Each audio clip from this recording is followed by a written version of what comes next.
बिरजू महाराज के निधन पर पीएम ने दुख जताया। बिरजू महाराज का दिल्ली के लोधी रोड में अंतिम संस्कार कर दिया गया। कथक को नई ऊंचाई पर पहुंचाने वाले बिरजू महाराज का 84 साल की उम्र में निधन हो गया था। उनके निधन पर प्रधानमंत्री मोदी समेत कई लोगों ने दुख जताया। मुंबई पुलिस ने बोरीवली इलाके से 3 करोड़ की ड्रग्स की एक खेप बरामद करने का दावा किया। साथ ही इस मामले में एक आरोपी को भी गिरफ्तार कर लिया गया। हॉलैंड की राजधानी एम्स्टर्डम में कई लोगों ने वहां लगाए गए कोरोना नियमों के खिलाफ प्रदर्शन किया। असम के सीएम हिमंता बिस्वा शर्मा ने सोशल मीडिया पर एक वीडियो शेयर किया जिसमें बीएसएफ के कुछ जवान बिहू के मौके पर बर्फ के बीच डांस करते दिखाई दिए।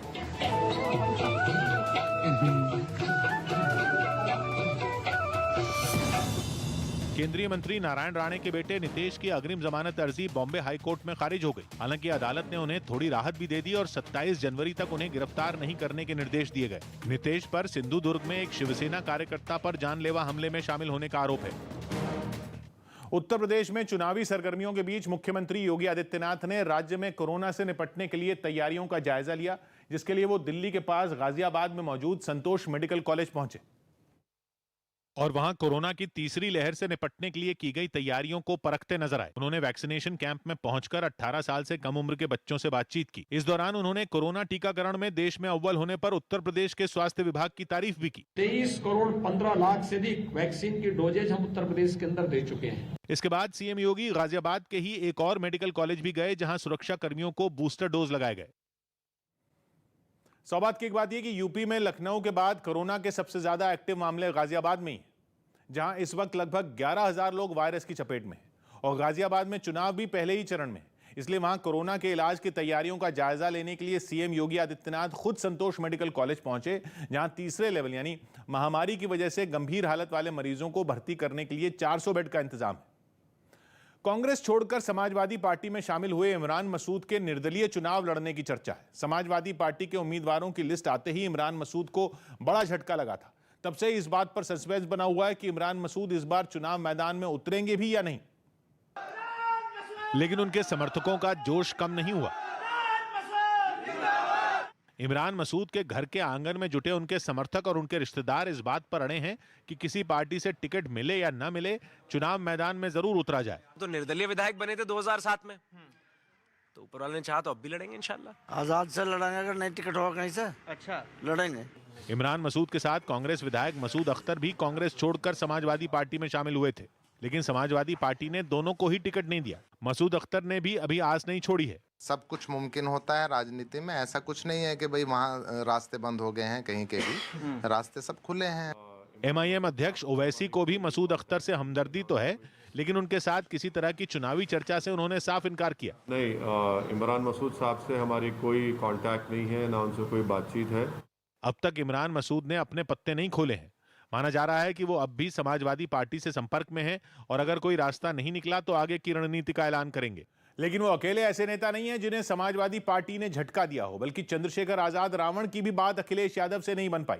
सूत्रों के मुताबिक शनिवार 15 जनवरी की सुबह तक चंद्रशेखर और उनके समर्थक समझौता तय मान रहे थे, लेकिन उनकी उम्मीदों को बड़ा झटका लगा।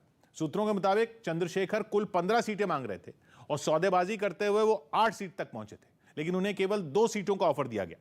असल में स्वामी प्रसाद मौर्य और धर्म सिंह सैनी जैसे नेताओं के समाजवादी पार्टी में शामिल होने के बाद अखिलेश यादव के लिए चुनौतियां बढ़ गई थी। उन्हें इन नेताओं के अलावा इनके साथ आए कुछ और नेताओं को भी टिकटें देना जरूरी हो गया था। खासतौर पर बाहर से आए बड़े नेताओं के बाद दलित समुदाय के वोटों के लिए चंद्रशेखर आजाद पर समाजवादी पार्टी की निर्भरता भी कम हो गई थी। इसीलिए मोल भाव करने की चंद्रशेखर की ताकत पर भी असर पड़ा। माना यह भी जाता है कि जिस वक्त अखिलेश यादव से मुलाकात में चंद्रशेखर की पार्टी को 2 सीटों का प्रस्ताव दिया गया, उस वक्त बाहर निकलकर चंद्रशेखर ने किसी और को नहीं बल्कि इमरान मसूद को फोन किया था। वही इमरान मसूद जो भले ही समाजवादी पार्टी ज्वाइन कर चुके थे, लेकिन उनके लिए टिकट का ऐलान नहीं हुआ था। उसी वक्त यह तय हो गया था कि समाजवादी पार्टी का ना तो चंद्रशेखर की पार्टी के साथ कोई गठबंधन होगा और ना ही उनके दोस्त इमरान मसूद को ही समाजवादी पार्टी की टिकट दी जाएगी। सौभाग्य की एक बात यह कि इमरान मसूद ने एक हफ्ता पहले कांग्रेस छोड़ने का ऐलान करते समय दावा किया था कि वो सहारनपुर की सभी सीटों पर समाजवादी पार्टी की जीत पक्की करना चाहते हैं, जिसके बाद उनकी लखनऊ में अखिलेश यादव से मुलाकात भी हुई। लेकिन समाजवादी पार्टी या अखिलेश यादव ने इमरान मसूद और उनके साथ कांग्रेस छोड़ने वाले विधायक मसूद अख्तर को पार्टी में शामिल करने का ट्वीट तक नहीं किया। जिसके बाद इमरान मसूद का राजनीतिक भविष्य अब चौराहे पर है। इसलिए उनके समर्थक अब बीएसपी या फिर निर्दलीय चुनाव लड़ने के विकल्प पर माथापच्ची कर रहे हैं। पश्चिम बंगाल के कूच बिहार में छेड़खानी का विरोध कर रही भीड़ और पुलिस के बीच हिंसक झड़प हो गई। बताया गया कि 3 दिन पहले वहां कुछ लोगों ने एक महिला के साथ छेड़खानी की थी, लेकिन पुलिस के कार्रवाई नहीं करने पर बड़ी संख्या में लोग सड़कों पर उतर आए और पुलिस के खिलाफ प्रदर्शन शुरू कर दिया। लेकिन जब पुलिस ने उन्हें रोकने की कोशिश की तो वो पुलिस से ही भिड़ गए। वहां से सामने आई तस्वीरों में उनके बीच धक्का मुक्की होती नजर आई। गुस्साई भीड़ ने रास्ते को जैम करने की कोशिश की, जिसके बाद पुलिस वालों ने भी उन्हें खदेड़ना शुरू कर दिया। हालात ऐसे हो गए कि पुलिस को आंसू गैस के गोले तक दागने पड़े। इससे पहले बड़ी संख्या में महिलाएं वहां पहुंची और पुलिस के खिलाफ सड़क पर बैठकर नारेबाजी की, लेकिन जब पुलिस ने उन्हें हटाने की कोशिश की तो वहां झड़प शुरू हो गई। सौभाग्य की बात यह कि उत्तर बंगाल में महिलाओं के खिलाफ हिंसा के मामले में कूच बिहार का रिकॉर्ड ठीक नहीं है, जहां पिछले साल चुनाव के दौरान कम से कम 2 महिलाओं का बलात्कार करने की शिकायत राष्ट्रीय महिला आयोग के सामने भी दर्ज कराई गई।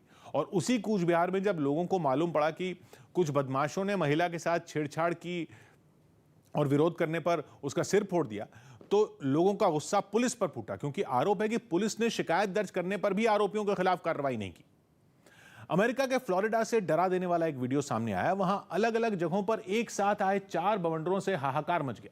118 किलोमीटर प्रति घंटा की रफ्तार से आए इन बवंडरों ने फ्लोरिडा में जमकर तबाही मचाई और एक भयानक बवंडर वहां के एक रिहायशी इलाके के बीच से भी गुजरता दिखाई दिया। ये बवंडर इतना शक्तिशाली था कि इसके आगे जो भी आया वो उसे उड़ा ले गया। बवंडर ने वहां ऐसा कहर मचाया कि हर तरफ बस बर्बादी का मंजर नजर आया। बवंडर में लोगों के घरों के परखचे उड़ गए। घरों के टुकड़े तिनकों की तरह आसमान में उड़ते दिखाई दिए। वहीं इसी तरह के एक दूसरे वीडियो में भी बवंडर का कहर दिखाई दिया। वहां काले रंग का एक बवंडर जंगली इलाकों में कोहराम मचाता नजर आया, जबकि एक और वीडियो में कई पेड़ तेज हवाओं के आगे जमीन को छूते दिखाई दिए।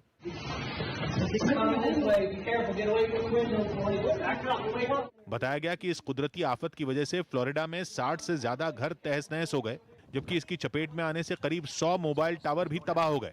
सौभाग्य की बात यह कि अपने देश में आमतौर पर बवंडर गर्मी या मानसून के मौसम में ही आते हैं, लेकिन अमेरिका का दक्षिण पूर्वी इलाका सर्दियों में भी बवंडर के लिए कुख्यात है, जिनमें फ्लोरिडा भी है, जहां एक दिन पहले करीब 250 किलोमीटर प्रति घंटा की रफ्तार से आए बवंडर ने 2 दर्जन से ज्यादा घरों को खंडहर बना दिया, जबकि वहां 5 दर्जन से ज्यादा मकान रहने के लायक नहीं बचे।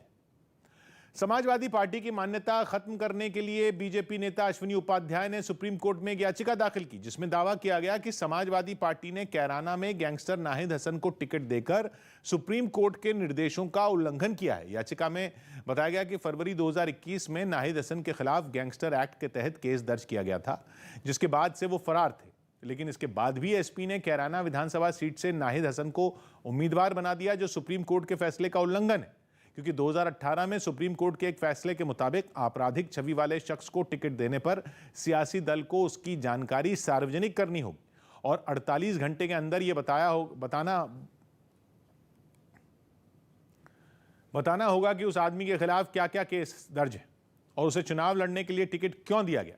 लेकिन समाजवादी पार्टी की तरफ से नाहिद हसन की कोई भी जानकारी सार्वजनिक नहीं की गई। इसीलिए अश्विनी उपाध्याय ने सुप्रीम कोर्ट में याचिका दाखिल कर समाजवादी पार्टी की मान्यता रद्द करने की अपील की। हालांकि 15 जनवरी को नाहिद हसन ने सरेंडर कर दिया था, जिसके बाद से वो जेल में है। गणतंत्र दिवस समारोह पर मेहमानों की संख्या में कटौती की गई।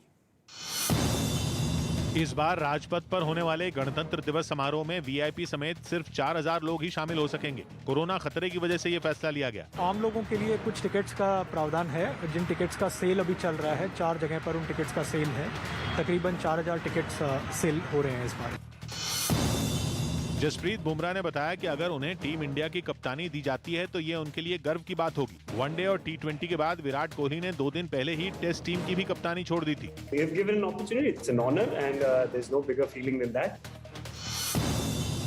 AIMIM ने यूपी विधानसभा चुनाव के लिए उम्मीदवारों की दूसरी सूची भी जारी कर दी। इसमें 8 उम्मीदवारों के नाम शामिल हैं।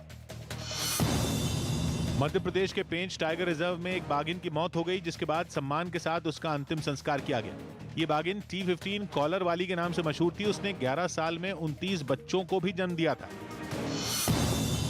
आईएमसी यानी इत्तेहाद मिल्लत काउंसिल के अध्यक्ष मौलाना तौकीर रजा ने यूपी चुनाव में कांग्रेस को समर्थन देने का ऐलान कर दिया। महफूज हाथों में अपने प्रदेश को देखो, कांग्रेस हमारे पास वाहिद ऑप्शन है। तौकीर रजा के समर्थन देने के बाद कांग्रेस ने इनके फैसले का स्वागत किया। तौकीर रजा साहब ने कांग्रेस पार्टी को समर्थन दिया है और मैं समझता हूं कि उत्तर प्रदेश में कांग्रेस पार्टी को मजबूती मिलेगी। तो वहीं कांग्रेस को समर्थन देने के ऐलान के बाद बीजेपी ने आईएमसी और कांग्रेस दोनों को निशाने पर ले लिया। इस 80 बनाम 20 की लड़ाई को लोग हिंदू मुसलमान में बदलने में पार्टियां लगी। यूपी और गोवा में होने वाले विधानसभा चुनाव में शिवसेना, कांग्रेस और एनसीपी साथ चुनाव नहीं लड़ेंगे। मतलब ये कि दोनों राज्यों में तीनों पार्टियां अलग अलग ताल ठोकेंगी। हालांकि महाराष्ट्र में तीनों पार्टियां पिछले 2 साल से मिलकर सरकार चला रही हैं। लेकिन उत्तर प्रदेश और गोवा में तीनों पार्टियों की राह अलग हो गई। गोवा में कांग्रेस ने शिवसेना और एनसीपी के साथ गठबंधन करने से इनकार कर दिया। हालांकि वहां शिवसेना और एनसीपी साथ मिलकर चुनाव लड़ेंगे। रही बात यूपी की, तो वहां भी तीनों पार्टियों के बीच गठबंधन नहीं हो सका। गोवा में तो हम 10 सीट लड़ेंगे, 10 हो गया है। यूपी में 50 सीट लड़ेंगे। इस बारे में जब मुंबई कांग्रेस के नेता भाई जगताप से बात की गई तो उन्होंने गठबंधन का मामला आला कमान पर छोड़ दिया। हमारे आला कमान ने इस बारे में बिल्कुल सोचा होगा और शायद उसका फायदा पार्टी को होगा।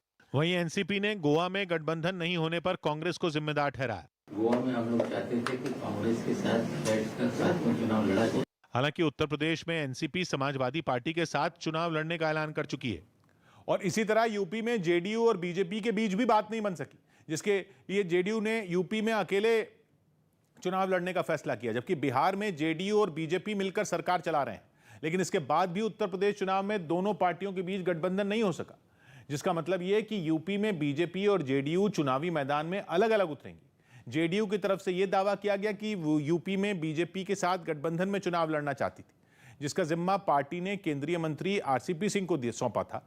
लेकिन बीजेपी के साथ कोई बात नहीं बन सकी, जिसके बाद जेडीयू ने उत्तर प्रदेश में अकेले मैदान में उतरने का फैसला किया। खबर है कि 18 जनवरी को लखनऊ में जेडीयू ने पार्टी पदाधिकारियों की एक बैठक बुलाई है, जिसमें यह तय किया जाएगा कि उत्तर प्रदेश में पार्टी कितनी सीटों पर चुनाव लड़ेगी।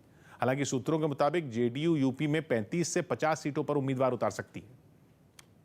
नहीं, भाजपा के साथ हमारा तालमेल नहीं हो पाया, इसलिए जनता दल यू ने अपने बलबूते पर अकेले चुनाव में जाने का फैसला किया है। सौबात की एक बात यह कि राजनीति में रिश्ते भावनाओं के आधार पर तय नहीं होते, बल्कि फायदे नुकसान के तराजू पर तौले जाते हैं। और कांग्रेस को गोवा में एनसीपी और शिवसेना के साथ गठबंधन में फायदा कम, नुकसान ज्यादा दिखा, क्योंकि वहां शिवसेना का कुछ खास वोट बैंक नहीं है। जबकि एनसीपी ने पिछली बार 1 सीट जीती थी, लेकिन गोवा में एनसीपी के इकलौते विधायक ने भी बीजेपी का समर्थन कर दिया था। तो वहीं जेडीयू ने बिहार की सीमा से जुड़े इलाकों का वास्ता देकर बीजेपी से गठबंधन की उम्मीद की थी, लेकिन उसी इलाके में अपना दल और निषाद पार्टी के साथ बीजेपी गठबंधन कर चुकी है, इसलिए जेडीयू को साथ रखने की गुंजाइश बची नहीं थी। कांग्रेस नेता पी चिदम्बरम पर आम आदमी पार्टी के संयोजक अरविंद केजरीवाल बरस पड़े। ऐसा तब हुआ जब गोवा चुनाव से पहले पी चिदम्बरम ने एक ट्वीट किया और इस ट्वीट में उन्होंने आम आदमी पार्टी पर बीजेपी को फायदा पहुंचाने का आरोप लगाया। ट्वीट में पी चिदम्बरम ने साफ लिखा कि गोवा की लड़ाई केवल बीजेपी और कांग्रेस के बीच है, जबकि आम आदमी पार्टी और टीएमसी के चुनाव लड़ने से कांग्रेस का नुकसान और बीजेपी का फायदा होगा। लेकिन चिदम्बरम के इस ट्वीट का जवाब देने में केजरीवाल ने देर नहीं की। उन्होंने कांग्रेस को याद दिलाया कि पिछली बार चुनाव जीतने वाले कांग्रेस के 17 विधायकों में 15 अब बीजेपी में हैं। मतलब कांग्रेस को दिए वोट घूमकर बीजेपी तक पहुंच गए। गोवा के चुनाव में आम आदमी पार्टी और तृणमूल कांग्रेस पूरी ताकत झोंक रहे हैं। सौबात की एक बात यह कि आम आदमी पार्टी ने पिछली बार गोवा में कोई सीट तो नहीं जीती थी, लेकिन वोटों में हिस्सेदारी के लिहाज से वो चौथे नंबर पर थी और इसीलिए आम आदमी पार्टी इस बार खुद को सत्ता की लड़ाई में मान रही है। जबकि कांग्रेस के नेता आम आदमी पार्टी और टीएमसी की वजह से गैर बीजेपी वोट बंटने की आशंका जता रहे हैं। और उसी बारे में पी चिदम्बरम ने ट्वीट किया तो आम आदमी पार्टी ने याद दिलाया कि पिछले चुनाव में कांग्रेस के जो विधायक जीते थे उनमें 3/4 तो बीजेपी से चले गए। लखनऊ में हुई अपनी प्रेस कॉन्फ्रेंस में अखिलेश यादव ने हाथ में अनाज लेकर संकल्प लिया कि इस बार के चुनाव में वो बीजेपी को हराएंगे। उन्होंने इस प्रेस कॉन्फ्रेंस में किसानों पर बात की और हाथ में अनाज लेकर मीडिया के सामने संकल्प लिया। समाजवादी पार्टी किसानों के मुद्दे पर लगातार बीजेपी पर हमलावर है और इस प्रेस कॉन्फ्रेंस में उसने लखीमपुर खीरी की घटना का जिक्र किया, जिसके बाद अखिलेश यादव ने बीजेपी को हराने का संकल्प तक ले डाला। कि हम अन्य संकल्प लेते हैं कि जिन्होंने किसान पर अत्याचार और अन्याय किया है उनको हराएंगे और हटाएंगे। जिसके बाद बीजेपी ने बिना देर किए पलटवार किया और किसानों के मुद्दे पर समाजवादी पार्टी को खरी खरी सुना दी। किसानों के हित की बात करने वाली समाजवादी पार्टी को किसानों के हित की फुर्सत कहां थी जब वो सत्ता में थे। दिल्ली में दुकानदार ऑड इवन नियम के विरोध में उतर आए। दिल्ली में कई दुकानदारों ने ऑड इवन नियम के विरोध में सदर बाजार और तिलक नगर में काली पट्टी बांधकर अपना विरोध जताया। कुछ दिन पहले राज्य सरकार ने कोरोना खतरे की वजह से दुकानों को इसी ऑड इवन नियम के तहत खोलने के निर्देश दिए थे। हम महीने में सिर्फ 8 दिन दुकान या 10 दिन खोलेंगे तो किस प्रकार काम करेंगे, किस प्रकार अपने खर्चे निकालेंगे। सुप्रीम कोर्ट में टीएमसी विधायक मुकुल रॉय को अयोग्य ठहराने की मांग वाली एक याचिका पर सुनवाई हुई। इस पर कोर्ट ने उम्मीद जताई कि पश्चिम बंगाल विधानसभा अध्यक्ष इस पर 2 हफ्ते में कोई फैसला लेंगे। पिछले साल हुए विधानसभा चुनाव में मुकुल रॉय बीजेपी के टिकट पर चुनाव जीते थे, लेकिन उन्होंने बाद में टीएमसी का दामन थाम लिया था। इसी के खिलाफ बीजेपी ने ये याचिका दाखिल की थी, जिसमें दल बदल कानून के तहत उनकी विधानसभा सदस्यता रद्द करने की मांग की गई। इतना ही नहीं, बीजेपी ने स्पीकर पर भी इस मामले में कोई फैसला नहीं लेने का आरोप लगाया था। दिल्ली एयरपोर्ट पर वीजा के फर्जीवाड़े के आरोप में 2 एजेंट और एक यात्री को गिरफ्तार कर लिया गया। हिमाचल प्रदेश के सिरमौर में जमीन खिसकने की वजह से 3 लोगों की मौत हो गई। यह हादसा नेशनल हाईवे पर हुआ। गणतंत्र दिवस पर पश्चिम बंगाल की तरफ से पेश की जाने वाली नेताजी सुभाष चंद्र बोस की झांकी को केंद्र की मंजूरी नहीं मिलने पर सियासी घमासान छिड़ गया। 23 जनवरी को नेताजी सुभाष चंद्र बोस की 125वीं जयंती है और इसी मौके पर पश्चिम बंगाल ने केंद्र को उनकी झांकी पेश करने का प्रस्ताव भेजा था, लेकिन खबर है कि केंद्र ने इसे हरी झंडी नहीं दी, जिसे टीएमसी ने पश्चिम बंगाल का अपमान बताया। केंद्रीय सरकार कोई कारण नहीं दर्शाया कि क्यों टेबलो को कैंसिल कर दिया गया। इस मुद्दे पर बंगाल बीजेपी भी टीएमसी के साथ नजर आई और केंद्र से नेताजी की झांकी को मंजूरी देने की अपील की।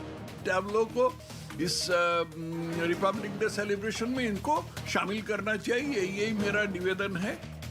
उत्तर प्रदेश के चित्रकूट से चौंकाने वाला वीडियो सामने आया। वहां सड़क से गुजर रही 2 गाड़ियां गिट्टियों से लदे ट्रक के नीचे दब गई। बताया गया कि वो ट्रक खराब होकर हाईवे के किनारे खड़ा था और उसकी मरम्मत की जा रही थी, लेकिन जैक फिसलने से वो किनारे से गुजर रही गाड़ियों के ऊपर ही पलट गया और वो दोनों गाड़ियां गिट्टियों के नीचे दब गईं। खबर है कि दोनों गाड़ियों में 7 लोग सवार थे जो मलबे के नीचे ही फंस गए। हादसे के बाद वहां हड़कंप मच गया। आनन फानन में प्रशासन की टीम वहां पहुंची और बचाव अभियान शुरू किया। रेत हटाने के लिए खुदाई करने वाली मशीनों की भी मदद ली गई। सामने आई तस्वीरों में ये मशीनें गाड़ियों के ऊपर से गिट्टी हटाती नजर आईं। ट्रक की चपेट में आने की वजह से एक गाड़ी तो बिल्कुल बर्बाद हो गई। हालांकि कुछ देर की मेहनत के बाद दोनों गाड़ियों में फंसे लोगों को निकाल लिया गया। में 2 लोग फंसे हुए थे और सभी लोग सुरक्षित निकल आए हैं। अब हमारा ये यातायात हम लोग सामान्य कर रहे हैं। हादसे में गाड़ी में सवार एक आदमी को हल्की चोटें आईं, जिसे इलाज के लिए अस्पताल भेजा गया। सौभाग्य की बात यह कि चुनाव आयोग ने रैली और जुलूस पर रोक लगा रखी है और वोटरों के घर जाकर प्रचार करने पर भी 5 से ज्यादा लोगों के एक साथ जाने पर पाबंदी है। लेकिन नोएडा में छत्तीसगढ़ के सीएम के साथ ये 5 से ज्यादा लोग थे। ये वो खबर जिसकी हमने बात की छत्तीसगढ़ के सीएम के ऊपर, जहां पर उनको जुर्माना लगा। आम आदमी पार्टी ने दावा किया कि मुख्यमंत्री पद के उम्मीदवार के लिए उसे लाखों लोगों की राय मिली। पहले खबर थी कि पार्टी भगवंत मान को अपना सीएम उम्मीदवार बनाने वाली है, लेकिन बाद में आम आदमी पार्टी ने जनता की राय लेने का फैसला किया था और उनसे इसमें सहयोग करने की अपील की थी। पार्टी का दावा है कि उसे 21 लाख लोगों की राय मिली है और दोपहर 12 बजे अरविंद केजरीवाल जनता की राय बताने वाले हैं। यानी आम आदमी पार्टी बताएगी कि पंजाब में उसका मुख्यमंत्री पद का उम्मीदवार कौन होगा। कर्नाटक के विजयपुर से हैरान करने वाली एक तस्वीर सामने आई। वहां कोरोना मरीजों में बढ़ोतरी के बाद सब्जी मंडी बंद कराने से नाराज एक किसान ने अपनी सब्जियां सड़क पर फेंक दी, जो सरकार के इस फैसले से बेहद आग बबूला दिखा और उसने इसी गुस्से में अपने झोले से पत्तेदार सब्जी की कुछ गड्डियां हवा में उछाली, जबकि कुछ गड्डियां उसने सड़क पर फेंक दी। इस किसान की नाराजगी को देखकर वहां से गुजर रहा हर शख्स हैरान रह गया, मगर किसी ने भी उसे रोकने की कोशिश नहीं की। देखते ही देखते उसने अपने झोले में रखी सारी सब्जियां सड़क पर फेंक दी। इसके बाद उसने अपना झोला भी वहीं फेंक दिया और फिर सड़क किनारे खड़े लोगों से चीख चीख कर अपनी बेबसी के बारे में बताने लगा। इस तरह सड़क पर सब्जियों को बिखरा देखकर वहां से गुजर रहे कुछ मोटरसाइकिल सवार पल भर के लिए रुके और फिर वो लोग भी अपनी मंजिल की ओर बढ़ गए। सौभाग्य की बात यह कि कर्नाटक के बीजापुर का ही नाम अब विजयपुर है और महाराष्ट्र के सांगली और शोलापुर की सीमा से जुड़े विजयपुर में 3/4 से ज्यादा लोगों की आमदनी खेती बाड़ी से ही होती है। लेकिन अभी वहां कोरोना की वजह से वीकेंड यानी शनिवार और रविवार को कर्फ्यू लगा दिया गया है, जिसकी वजह से विजयपुर की सब्जी मंडी भी बंद थी, जिससे नाराज होकर एक किसान ने अपनी उपज सड़क पर फेंकना शुरू कर दिया। दिल्ली पुलिस को आरडीएक्स मामले की रिपोर्ट सौंपी गई।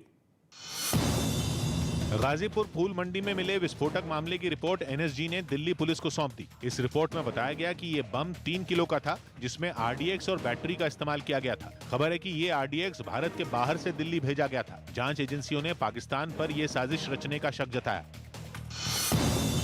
केरल में लेफ्ट नेता टीके हमजा ने कोरोना बीमारी को शैतान बताया और कहा कि इसे अल्लाह ने भेजा है। अपने इस बयान पर उन्होंने ये दलील दी कि ये कोरोना लोगों को सुधारने के लिए आया है।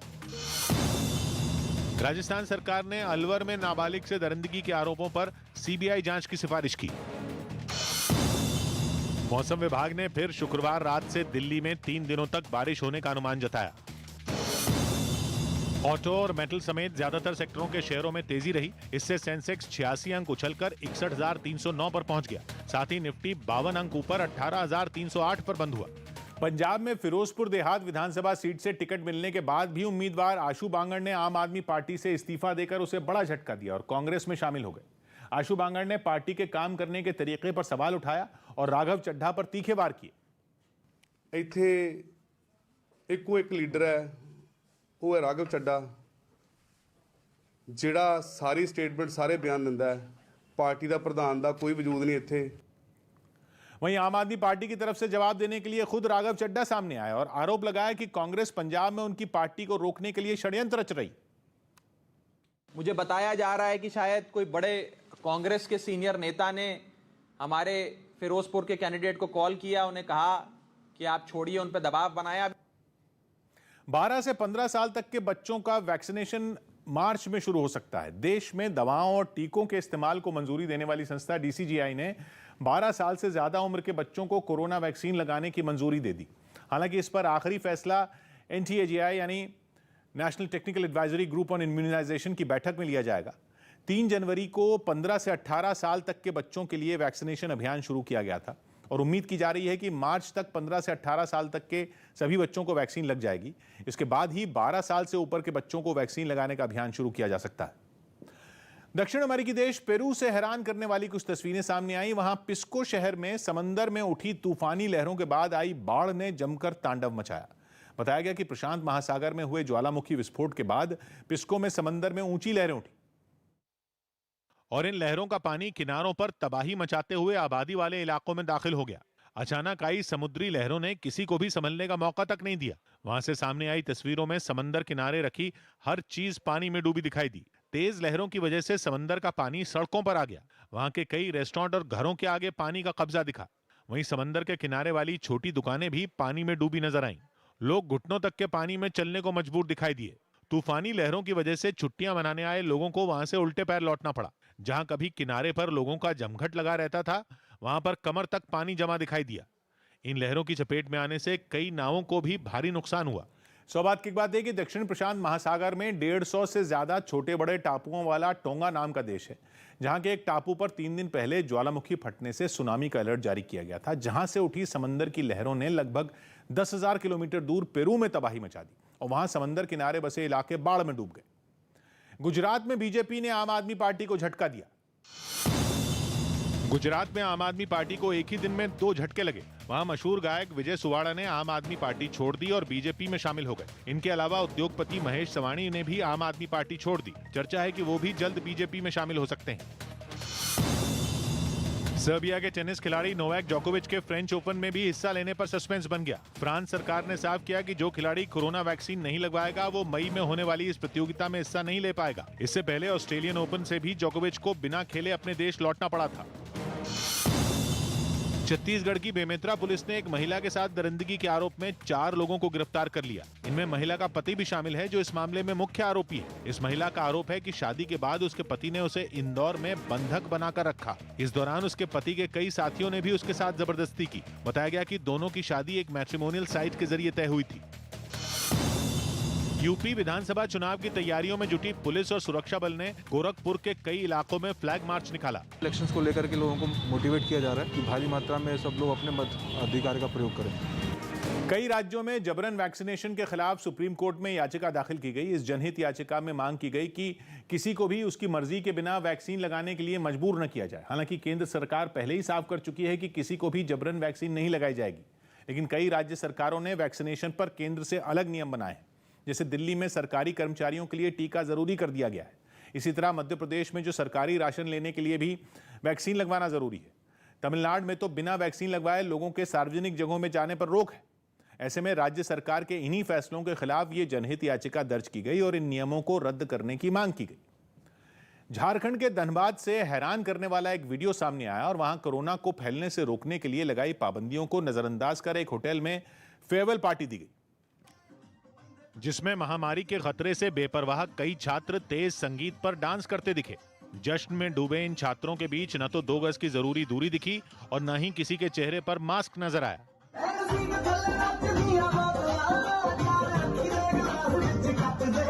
30 सेकंड का ये वायरल वीडियो वहां के एक होटल का बताया जा रहा है, जबकि इस तरह के आयोजनों पर प्रशासन ने रोक लगा रखी है। उधर पड़ोसी राज्य बिहार के जमुई से भी एक ऐसा ही वीडियो सामने आया। वहां नाइट कर्फ्यू के बावजूद श्राद्ध के कार्यक्रम में डांस करने वाले कलाकारों को बुलाया गया, जिनको डांस करता देख मंच के नीचे बैठे लोग महामारी के खतरे को ही भुला बैठे। ये वीडियो वहां के जवातरी गांव का बताया जा रहा है, जहां 90 साल की बुजुर्ग महिला की मौत के बाद इस श्राद्ध कार्यक्रम का आयोजन हुआ, जिसमें कोरोना नियमों का मजाक बनता दिखा। सौभाग्य की बात यह कि बिहार में नाइट कर्फ्यू लगा हुआ है और दिन में भी वहां शादी ब्याह श्राद्ध जैसे कार्यक्रमों में 50 से ज्यादा लोगों को बुलाने की मनाही है। लेकिन जब बड़े बुजुर्ग ही सरकारी दिशा निर्देश और अपनी भलाई की बात मानने के लिए तैयार नहीं है, तो फिर ये उम्मीद करना ही बेमानी है कि कोई 11वीं या 12वीं में पढ़ने वाले बच्चों को फेयरवेल पार्टी करने से रोकेगा। वरना धनबाद के होटल में पार्टी करने वाले स्कूली छात्राओं से उनके घर वालों ने जरूर पूछा होता कि जब स्कूल बंद है तो सच धज कर कहां जा रहे हैं। महाराष्ट्र में कांग्रेस के अध्यक्ष नाना पटोले का एक विवादास्पद बयान सामने आया। आरोपों के मुताबिक यह बयान प्रधानमंत्री नरेंद्र मोदी के खिलाफ दिया गया। यह बयान उन्होंने तब दिया जब वो भंडारा जिले में कांग्रेस कार्यकर्ताओं से बात कर रहे थे। इस वीडियो में वो प्रधानमंत्री को मारने और गाली देने की बात कहते सुने गए। म्हणून मी मोदीला मारू शकतो, त्याला शिवा देऊ शकतो, मोदी म्हणून माझ्या विरोधात प्रचाराला म्हणजे प्रामाणिक एक लीडरशिप तुमच्या इथं आहे, तर त्याला हे सगळे मिळून पैसे वाटले आपली रणनीती करून याला चक्रव्यूहात फसवत असतील नाना पटोले। कांग्रेस नेता नाना पटोले का विवादास्पद बयान सामने आते ही बीजेपी ने फौरन मोर्चा संभाला और पार्टी प्रवक्ता संबित पात्रा ने ट्वीट कर इसकी कड़ी निंदा की। ट्विटर पर उन्होंने इसे कांग्रेस की पीएम के प्रति नफरत बताया और नाना पटोले के बयान को बेहद गंभीर और आपत्तिजनक करार दिया। उनके इस बयान को संबित पात्रा ने पंजाब में हुई उस घटना से भी जोड़ा जिसमें पाकिस्तान सीमा के पास कुछ दिन पहले प्रधानमंत्री की सुरक्षा में चूक हुई थी। लेकिन इसके तुरंत बाद नाना पटोले ने पूरे मामले पर सफाई भी दी। नाना पटोले के मुताबिक उन्हें प्रधानमंत्री की गरिमा का अच्छी तरह एहसास है और उनका बयान प्रधानमंत्री नरेंद्र मोदी के बारे में नहीं था। ये हमारे परिसर में गांव गुंड है और वहाँ के लोग मेरे को कंप्लेंट कर रहे थे। उस गुंड के बारे में मैं बात कर रहा था, उसका भी नाम मोदी है। राजस्थान के सवाई माधोपुर से चौंका देने वाला एक वीडियो सामने आया। वहां रिहायशी इलाकों में एक भालू के दिखाई देने से हड़कंप मच गया। बताया गया कि रणथंभौर नेशनल पार्क से निकलकर यह भालू खाने पीने की तलाश, खाना और पानी की तलाश में आबादी वाले इलाके में चला आया था, जिसकी खबर मिलते ही लोगों में दहशत मच गई और वो भालू के डर से अपने घरों की छतों पर चढ़ गए। वहीं कुछ लोग हिम्मत दिखाकर भालू को वहां से भगाते भी नजर आए। दिन में तो भालू वहां से चला गया, लेकिन रात के एक वीडियो में वो एक रिजॉर्ट के आसपास चक्कर लगाता दिखाई दिया। तो वहीं 3 दिन पहले यही भालू एक अस्पताल के पास घूमता नजर आया, जिसकी वजह से उस इलाके में रहने वाले लोगों में खौफ है। हालांकि अभी तक भालू के किसी को नुकसान पहुंचाने की खबर सामने नहीं आई है, लेकिन लोगों की माने तो उन्हें हर वक्त भालू के हमले का डर सताता रहता है। राजस्थान के नागौर से एक हैरान करने वाली तस्वीर सामने आई। वहां एक बेकाबू ट्रक ने ट्रैक्टर ट्रॉली में पीछे से जबरदस्त टक्कर मार दी। यह हादसा नागौर बीकानेर हाईवे पर हुआ, जिसका वीडियो ट्रक के पीछे आ रही एक कार में बैठे आदमी ने रिकॉर्ड कर लिया, जिसमें हाईवे पर एक तेज रफ्तार ट्रक लहराता हुआ नजर आया और उसके ठीक आगे एक कार और ट्रैक्टर ट्रॉली चलती दिखाई दी। तभी कार तेजी से ओवरटेक कर ट्रैक्टर ट्रॉली से आगे निकल गई, जिसके बाद ट्रक ड्राइवर ने भी उस ट्रैक्टर ट्रॉली को ओवरटेक करने की कोशिश की और इसी जल्दबाजी में ट्रक बेकाबू होकर ट्रॉली से टकरा गया। टक्कर लगते ही ट्रैक्टर ट्रॉली हाईवे पर ही बुरी तरह पलट गई। बताया गया इस हादसे में ट्रैक्टर ट्रॉली सवार को गंभीर चोट आई, जिसे बाद में इलाज के लिए अस्पताल में भर्ती करा दिया गया। महाराष्ट्र सरकार के राज्य में सभी दुकानों के बोर्ड पर हिंदी या अंग्रेजी के साथ मराठी में भी उनका नाम लिखने का नियम जरूरी करने का बवाल छिड़ गया। 12 जनवरी को राज्य सरकार ने यह फैसला लिया था, जिसके बाद ज्यादातर दुकानदारों ने इस पर अमल करना शुरू कर दिया। माफ कीजिएगा, मराठी में लिखने पर बवाल नहीं है, मराठी में जिस फॉन्ट में लिखा है उसका साइज सेम होने पर बवाल है।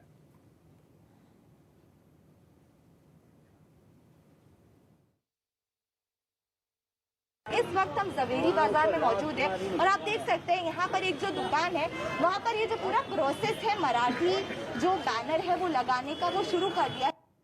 लेकिन व्यापारियों ने राज्य सरकार के इस नियम को बेतुका बताया और कहा कि इसका कोई फायदा नहीं होगा।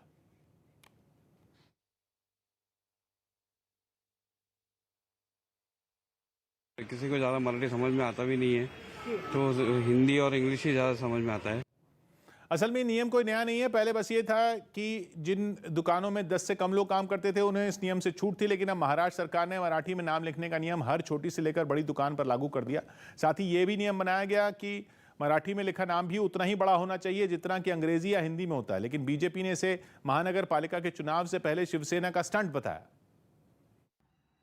मुंबई में जो दुकानों के बोर्ड है वे मराठी में लिखे जाए, यह शिवसेना को चुनाव के पहले कैसा याद आता है।